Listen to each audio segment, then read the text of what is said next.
नमस्कार, ये आकाशवाणी शिमला है। अब आप प्रभा शर्मा से प्रादेशिक समाचार सुनिए। आज के मुख्य समाचार। मुख्यमंत्री सुखविंदर सिंह सुक्खू ने जयसिंहपुर और सुलह विधानसभा क्षेत्रों में आपदा प्रभावित गांवों का दौरा कर राहत व पुनर्वास कार्यों की समीक्षा की। केंद्र सरकार ने हिमाचल व उत्तराखंड के लिए औद्योगिक विकास योजना के तहत 1164 करोड़ रुपए की अतिरिक्त धनराशि को दी मंजूरी। राज्य सरकार प्राकृतिक आपदा से पूरी तरह क्षतिग्रस्त घरों से संबंधित परिवारों को 24 सितंबर से पहले आवास योजना से करेगी लाभान्वित।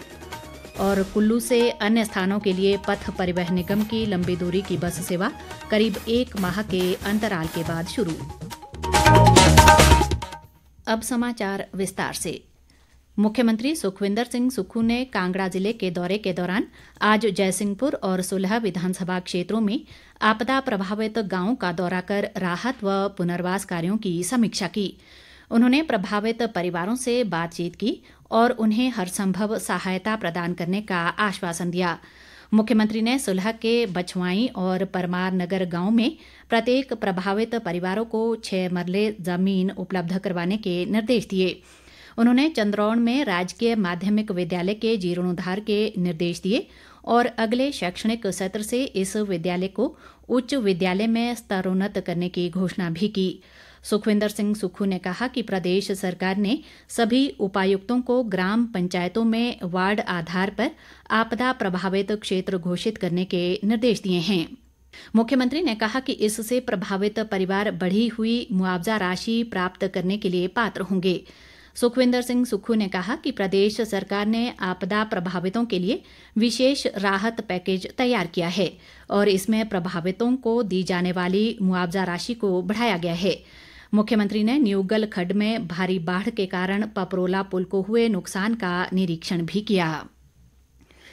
केंद्र सरकार ने हिमाचल प्रदेश और उत्तराखंड के लिए औद्योगिक विकास योजना 2017 के तहत अतिरिक्त राशि के रूप में 1164 करोड़ 53 लाख रुपए की मंजूरी दी है। नई दिल्ली में केंद्रीय मंत्रिमंडल की बैठक के बाद सूचना व प्रसारण मंत्री अनुराग सिंह ठाकुर ने बताया कि ये धनराशि 2028-29 तक योजना के अंतर्गत देनदारियों को पूरा करने में मदद करेगी। उन्होंने कहा कि इस योजना के तहत कुल वित्तीय परिव्यय 131 करोड़ 90 लाख रुपए था, जो वित्त वर्ष 2021-22 में समाप्त हो गया। अनुराग ठाकुर ने कहा कि इससे 774 पंजीकृत इकाइयों द्वारा लगभग 49,000 लोगों के लिए प्रत्यक्ष रोजगार के अवसर सृजित किए गए, जिसमें 9,000 करोड़ रुपए का निवेश हुआ। ये स्कीम 1 अप्रैल 2017 से 2022 तक 31 मार्च तक लागू थी। इसके अंतर्गत दोनों राज्यों में सब्सटैंशियल एक्सपेंशन, काफी एक्सपेंशन इंडस्ट्री यूनिट्स का हुआ। प्लांट एंड मशीनरी में काफी इन्वेस्टमेंट भी हुई। हालांकि उस समय इसके लिए 131.90 करोड़ का प्रावधान था कि इतना इसके लगभग सब्सिडी देनी पड़ेगी, लेकिन लोकप्रियता इतनी हुई इस योजना की और हिमाचल प्रदेश उत्तराखंड में बहुत सारे औद्योगिक यूनिट भी आए। कुल मिलाकर लगभग 774 यूनिट उस समय सीमा के अंदर अपनी रजिस्ट्रेशन करवा पाए। 9,000 करोड़ रुपए से ज्यादा का निवेश इसमें हुआ और 49,000 के लगभग इसमें रोजगार सृजन हुए। अब इस योजना के अंतर्गत इनको 1153 करोड़ रुपए का इंसेंटिव मिलना चाहिए था, लेकिन योजना में पहले 131 करोड़ का ही प्रावधान था, तो आज अनुमोदन किया गया है 1164.53 करोड़। अब इसमें 1153 करोड़ जाएगा जो इंडस्ट्री वालों का बनता है उसको, और 11.53 करोड़ जाएगा जो हमारा एडमिनिस्ट्रेटिव खर्चे उसके रूप। केंद्रीय मंत्री ने इस निर्णय के लिए प्रधानमंत्री नरेंद्र मोदी का आभार व्यक्त करते हुए कहा कि वे हिमाचल को अपना दूसरा घर मानते हैं और औद्योगिक विकास योजना 2017 के लिए अतिरिक्त धनराशि मंजूर कर प्रधानमंत्री ने इस बात को परिलक्षित किया है। राज्यपाल शिव प्रताप शुक्ल ने आज शिमला के निकट ढली में विशेष क्षमता वाले बच्चों के संस्थान का दौरा किया। इस अवसर पर उन्होंने कहा कि विशेष रूप से सक्षम बच्चों के कौशल को निखारना समाज की जिम्मेदारी है और विशेष मार्गदर्शन प्राप्त कर ये बच्चे समाज के लिए प्रेरणा स्रोत साबित हो सकते हैं। राज्यपाल ने संस्थान में छात्रों के लिए कई व्यावसायिक कार्यक्रमों के आयोजन पर प्रसन्नता व्यक्त करते हुए कहा कि ऐसे कार्यक्रम उन्हें आत्मनिर्भरता की राह पर आगे बढ़ने में सहायक सिद्ध हो सकते हैं। शिव प्रताप शुक्ल ने कहा कि सभी बच्चों को अपनी भावनाओं को व्यक्त करने और प्रतिभा प्रतिभा को प्रदर्शित करने का समान अवसर प्रदान किया जाना चाहिए। ग्रामीण विकास व पंचायती राज मंत्री अनिरुद्ध सिंह ने कहा है कि मॉनसून सीजन के दौरान प्रदेश में प्राकृतिक आपदा से 6,500 से अधिक घर पूरी तरह क्षतिग्रस्त हुए हैं और 24 सितंबर से पहले ऐसे सभी परिवारों को आवास योजना से लाभान्वित किया जाएगा। चंबा जिला के चुराह में आयोजित एक कार्यक्रम में उन्होंने कहा कि भारी बारिश व बादल फटने की घटनाओं से प्रदेश में 14,000 से अधिक घरों को नुकसान हुआ है।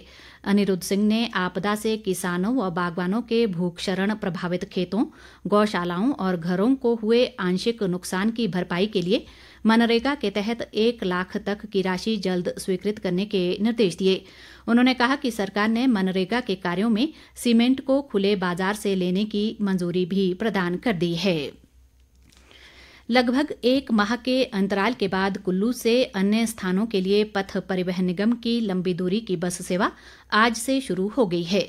इसके साथ ही दिल्ली व चंडीगढ़ के लिए भी निगम की वॉल्वो बस सेवा सुचारू हो गई है।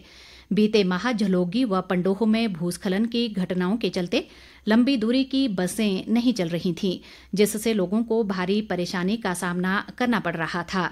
पथ परिवहन निगम कुल्लू के क्षेत्रीय प्रबंधक डीके नारंग ने बताया कि मनाली से इंटर स्टेट रूट भी शुरू हो गए हैं। मनाली व पतलीकूहल के बीच अभी रास्ता पूरी तरह से तैयार नहीं है, जिसके चलते वॉल्वो पतलीकूहल से ही चलेगी।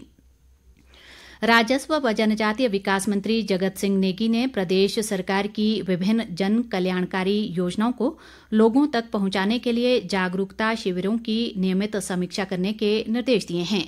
वे आज किन्नौर जिले के रिकांगपिओ में आयोजित परियोजना सलाहकार समिति की बैठक की अध्यक्षता कर रहे थे। उन्होंने बताया कि किन्नौर जिले में सीमा क्षेत्र विकास कार्यक्रम के तहत लगभग 93 करोड़ 29 लाख रुपए के बजट का प्रावधान है, जिसमें से लगभग 24 करोड़ 61 लाख रुपए खर्च किए जा चुके हैं। लोक निर्माण मंत्री विक्रमादित्य सिंह की अध्यक्षता में आज शिमला में सुन्नी बांध जल विद्युत परियोजना व एनटीपीसी कोलडैम प्रबंधन के साथ एक बैठक आयोजित की गई। बैठक में परियोजना निर्माण में प्रभावितों से संबंधित विभिन्न मुद्दों पर चर्चा की गई। लोक निर्माण मंत्री ने कहा कि सतलुज जल विद्युत निगम द्वारा निर्मित की जा रही 382 मेगावाट क्षमता की सुन्नी बांध जल विद्युत परियोजना से विद्युत उत्पादन सहित स्थानीय स्तर पर लोगों को प्रत्यक्ष व अप्रत्यक्ष रूप से लाभ पहुंचेगा। विक्रमादित्य सिंह ने कहा कि सुन्नी लुहरी सड़क पर सुन्नी से चेवड़ी तक सड़क के विस्तारीकरण के लिए परियोजना प्रबंधन आवश्यक कदम उठाए, ताकि परियोजना कार्य में बड़ी मशीनों को लाने व ले जाने के साथ साथ स्थानीय जनता को भी आवागमन के लिए बेहतर सड़क सुविधा उपलब्ध हो सके। नेता प्रतिपक्ष जयराम ठाकुर ने इंडिया की जगह भारत लिखने पर विपक्ष द्वारा अनावश्यक शोर शराबा करने को मुद्दा विहीन करार दिया है। शिमला से जारी एक बयान में उन्होंने कहा कि विपक्ष हर काम के लिए सरकार की आलोचना कर रहा है। नेता प्रतिपक्ष ने कहा कि भारत सरकार द्वारा इंडिया की जगह भारत लिखने पर गठबंधन का विरोध तर्कहीन है। जयराम ठाकुर ने कहा कि केंद्र सरकार का ये कदम स्वागत योग्य है और देश के विभिन्न हिस्सों से ऐसी मांग पहले से ही की जा रही थी। प्रदेश भाजपा ने राज्य सरकार पर आपदा के समय जनता पर महंगाई का बोझ डालने का आरोप लगाया है। शिमला से जारी एक बयान में भाजपा के प्रदेश प्रवक्ता महेंद्र धर्माणी ने कहा कि सरकार ने आपदा के समय सस्ते राशन डिपुओं में दालों के रेट बढ़ाकर गरीब लोगों पर दोहरी मार की है। उन्होंने सरकार से इस बढ़ोतरी को तुरंत प्रभाव से वापस लेने की मांग की है। धर्माणी ने कहा कि कांग्रेस सरकार ने सत्ता में आने से पहले महंगाई दूर करने का वायदा किया था, लेकिन सत्ता में आते ही डीजल के दामों में 2 बार बढ़ोतरी कर दी गई। उन्होंने कहा कि केंद्र सरकार ने घरेलू गैस सिलेंडर के दामों में कमी करके लोगों को राहत दी है और पूर्व भाजपा सरकार ने प्रदेश में वैट घटाकर डीजल की कीमतें कम की थीं। अंत में मुख्य समाचार एक बार फिर।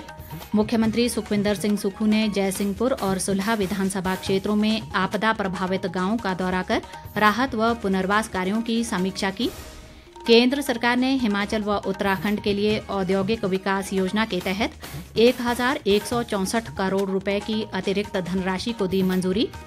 राज्य सरकार प्राकृतिक आपदा से पूरी तरह क्षतिग्रस्त घरों से संबंधित परिवारों को 24 सितंबर से पहले आवास योजना से करेगी लाभान्वित। और कुल्लू से अन्य स्थानों के लिए पथ परिवहन निगम की लंबी दूरी की बस सेवा करीब 1 माह के अंतराल के बाद शुरू। इसके साथ ही ये समाचार बुलेटिन समाप्त हुआ। नमस्कार।